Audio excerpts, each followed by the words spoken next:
have a love reading for Divine Feminine, Divine Masculine who are currently in separation.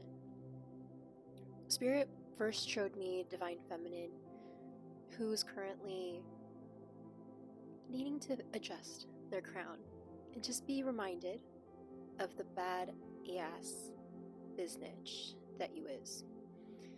You showed up as the Empress in reverse. I feel like Divine Feminine has maybe been doom scrolling. I also feel like you've been reflecting a lot of maybe childhood or past connections, maybe past experiences. Spirit was showing me here with the King of Cups in reverse. I feel like Divine Feminine has perhaps a father wound that needed to be healed. I feel like there was a narcissistic masculine energy growing up in childhood. I feel like Divine Feminine has also been the generational cycle breaker in their family, focusing on breaking toxic patterns, mindsets that they know will not offer a different outcome than what they've already been experiencing within their family dynamic. Divine Feminine, you are one powerful being.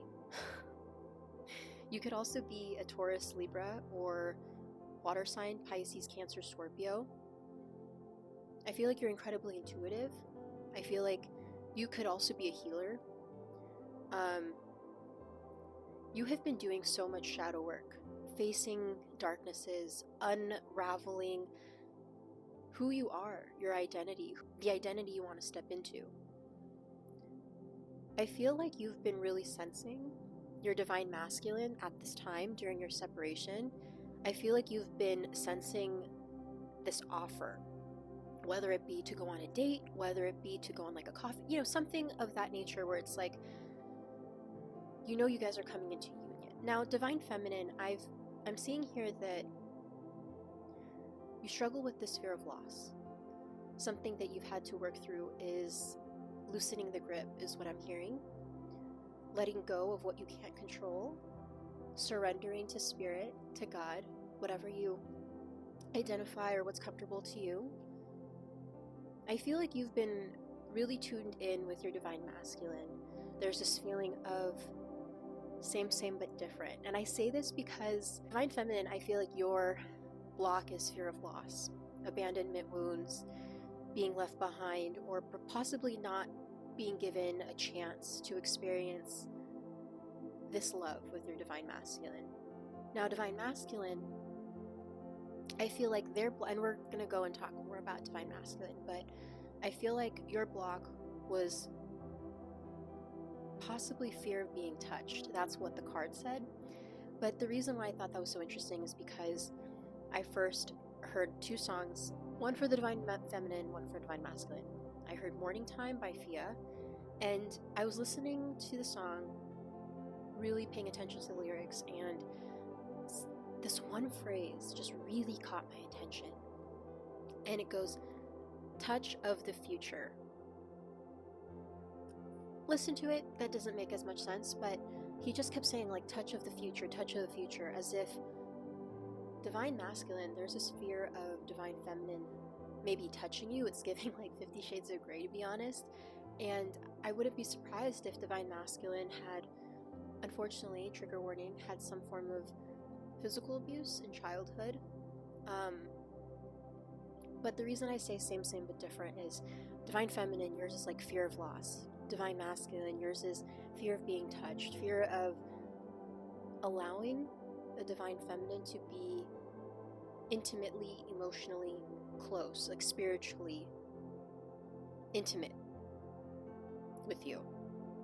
I feel like currently Divine Masculine has been in this stalemate energy, feeling like they are not sure what direction to go. You showed up with the 10 of Wands in reverse. I feel like you're burned out. There's this feeling of the world, like feeling the weight of the world on your shoulders. There's this feeling of just finally releasing. Divine Masculine, I feel like you've been reflecting also a lot on repressed emotions, repressed memories, repressed experiences. I feel like that was incredibly hard. And if you haven't been focusing on that, Spirit's really encouraging you to do that. Because that's actually the secret to stepping into this renewal, this rebirth, so to speak.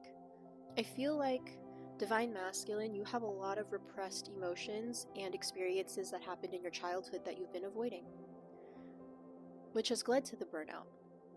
But what Spirit's showing me here is that you're finally releasing, or you will be choosing to release the burdens. What I think is so beautiful too is Divine Feminine, as I had mentioned, you might be a healer, and Reiki is coming up quite strongly here, which is kind of funny because I just had my first Reiki session myself. Loved it. Look at me. I'm like bouncing an ish, but energy medicine is a real thing. It's not woo-woo, it's actually backed by science. I feel like there's this acceptance that your ancestors and your guides are really encouraging both Divine Feminine and Divine Masculine. I feel like the lesson here has been alchemy. How do you alchemize past trauma, past pain, past hardships? You know, and Spirit's telling me, whether it be toxic relationships, whether it be having a previous partner, it's 2112 on the clock. Dude, you guys are mirrored souls. Like,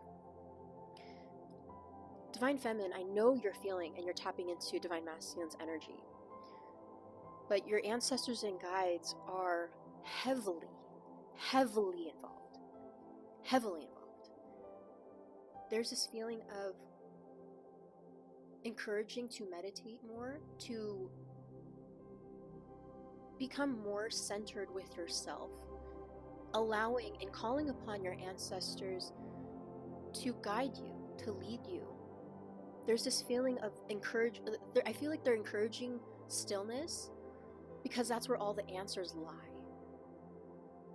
I feel like both parties have been trying to focus on self-care, trying to focus on themselves, but of course with twin flame connections, it's so hard to disconnect from your connection. Divine Masculine, I feel like you've been putting in so much work, and I'm so effing proud of you. I hope that you're also taking the time to be proud of yourself. I feel like something that you've also struggled with is possibly making continuous bad decisions. There's this feeling of it had to get really bad in order for it to get really good. I'm seeing here that you might have struggled with some form of addictions, or maybe you've made bad decisions in the past, and Spirit's telling me right now that this is an opportunity to alchemize those past decisions, to find what was the lesson, learn the lesson, acknowledge the lesson, and move on.